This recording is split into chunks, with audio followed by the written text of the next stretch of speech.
Hello, friends, fiends, and fellow YouTubers, and welcome to episode 660 of the Daily Comic and Collectible.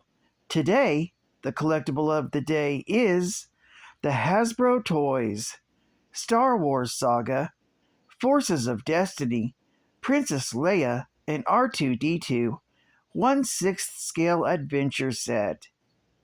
Princess Leia is a bold leader, and R2D2 is a faithful, ever-helpful droid.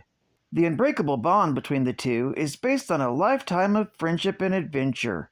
Imagine epic adventures as Leia and R2D2 face down the Empire at every turn, becoming two of the greatest heroes of the rebellion. This highly posable figure features beautifully rooted hair and a removable vest, boots, and a blaster to get her ready for her adventures. Princess Leia never backs down from a fight, so when it's time for a battle, squeeze her legs to see her aim the included blaster accessory. Recreate the battles and stories of Star Wars with these true-to-entertainment companions. This highly posable Princess Leia Organa stands 11 inches in height and comes with her droid sidekick, R2D2. Leia includes an automatic blaster action. Just squeeze her legs together and she will aim her blaster for you. R2D2 also has a spinning head. Accessories include the 1/6 scale Princess Leia figure, the droid R2D2, removable vest, removable boots, and her trusty blaster. This set was released in 2017 by Hasbro Toys. Now, the comic of the day is Star Wars, Volume 1, Issue number 108, with the cover date of July 2019. This was Marvel's finale to the original and first Star Wars saga in 1977 in comic book form. With story by Matt Rosenberg, with an all-star cast of artists, including Giuseppe Camuncoli, Andrea Briccardo, Carrie Gamble, Jan Duursema, Stefano Landini, Luke Ross, and Leonard Crick, with cover art by Walter Simonson. This issue is titled Forever Crimson. Chapter 1 opens with a group of salvagers on Centaurus, where they talk of a legend of Valance, the cyborg bounty hunter, who had once been a stormtrooper and hated droids, but came to respect them from Luke Skywalker, and sacrificed himself fighting Darth Vader to avoid Vader catching the boy. It's then revealed that they've salvaged the cybernetic parts of Valance from the lava of Ruby Flame Lake. Chapter 2 opens with Han Solo and Chewbacca in a cantina on Stanos, attempting to get some smuggling work to help pay their bills, only to be recognized as heroes of Endor, which has put a high price on their heads, and they're attacked by numerous bounty hunters. They flee through the streets, only to be rescued by Jackson and a Mesa Fox train, who tell them that people are searching for Domina Tag. In Chapter 3, we're back with the Scavengers. The crew of salvagers from Centaurus meet with the crew of a New Republic warship, although the crew doesn't seem to be members of the New Republic. The crew of the warship talk with an unseen female, and it's decided that the salvage must not be traceable, insinuating that the salvagers are going to be eliminated. Chapter 4 opens with Princess Leia discussing the situation between the New Republic and its Mandalorian and Nagai allies with her Zeltron aides, when they come under fire from a Toph assassin, which she skillfully deals with. Shortly afterwards, the Millennium Falcon flies in heavily damaged and is going to crash, when it suddenly miraculously settles to the ground safely, only for it to be revealed that Luke Skywalker has levitated the ship down. Han, Chewbacca, Jackson, and Amaza exit the ship, and Jackson tells them of what they know about Dominant Tag, and Leia realizes that a New Republic warship monitoring that sector where Domina was reported has disappeared. In Chapter 5, the crew of the warship are reporting back to Dominant Tag of their success, but fighting suddenly breaks out as Valence's cybernetic skeleton awakens, and he kills all the organics aboard. He befriends one of the droids, however, who tells him that Dominant Tag has been researching the 2 jewels from the Crimson Nebula, and that as well as destroying all life, they also can restore it, which might allow Valence to, if not return to being fully human, at least restore everything that was burnt away from the lava. Chapter 6 opens with the heroes searching for Dominant Tag when the Millennium Falcon is pulled out of hyperspace by a star, around which they spot the remains of the Star Destroyer which was dispatched, carrying the 2 Crimson Jewels into the unknown regions.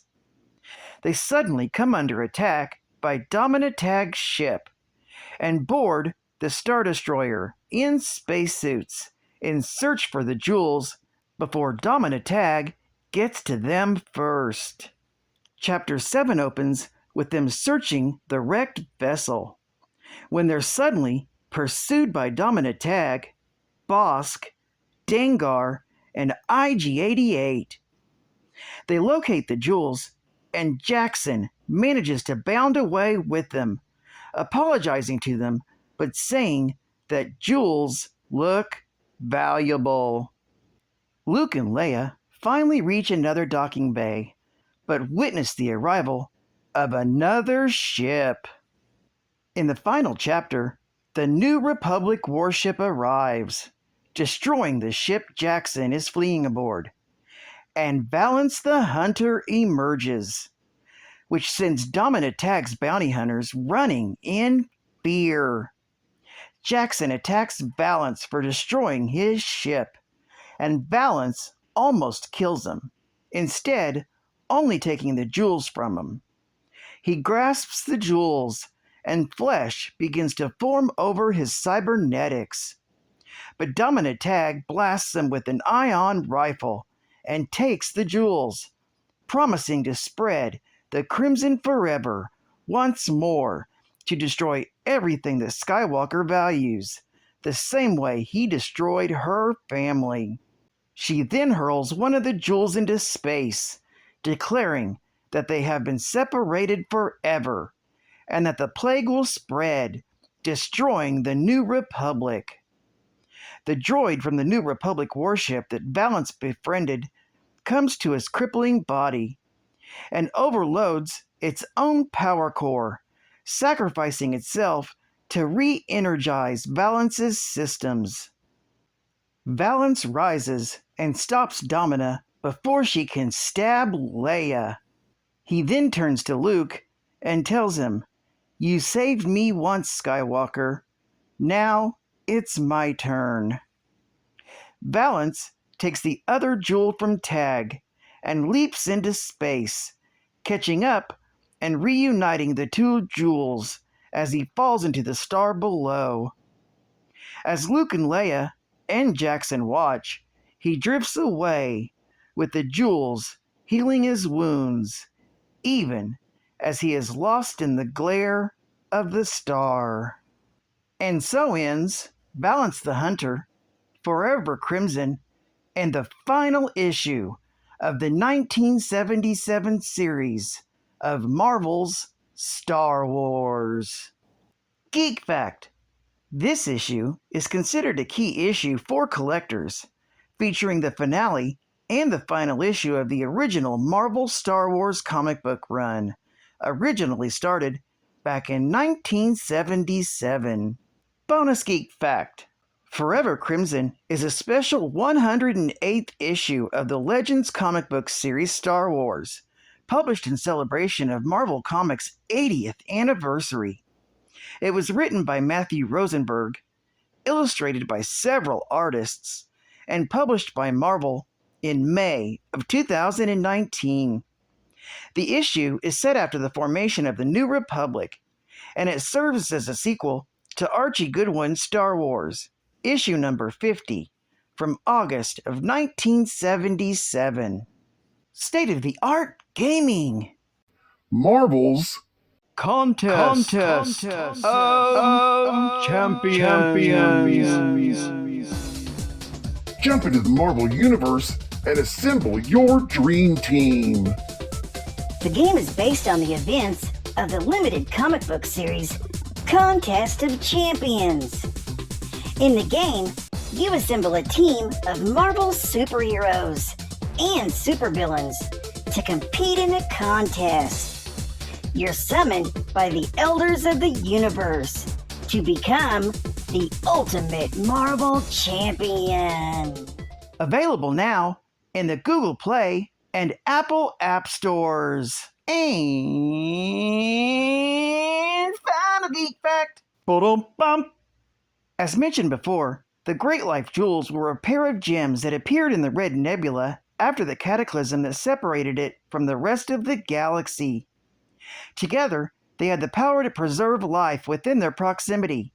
However, once separated, they carried a fatal disease known as the Crimson Forever. When the Great Life Jewels were separated, they produced a negative aura that caused an exotic ailment, which induced a coma in its victims. The first stage of infection was a reddish color in the eyes of the infected, who stared into space while failing to respond to attempts at reviving them, thus providing the affliction with its name. Advanced stages were signaled by the skin of the victim turning entirely red. The only known survivor of Crimson Forever was Luke Skywalker, who, while under the fever, had intense dreams. The jewels were actually sentient life forms that could not bear to be separated, creating pain and death till brought back together. However, explained by the Red Nebula priests, while together, they could also create life. Well, I'd like to thank you for joining me for another Daily Comic and Collectible, and I hope to see you again Wednesday. This is Catman Comics Man, and I'll catch you on the flip, baby. Over and out.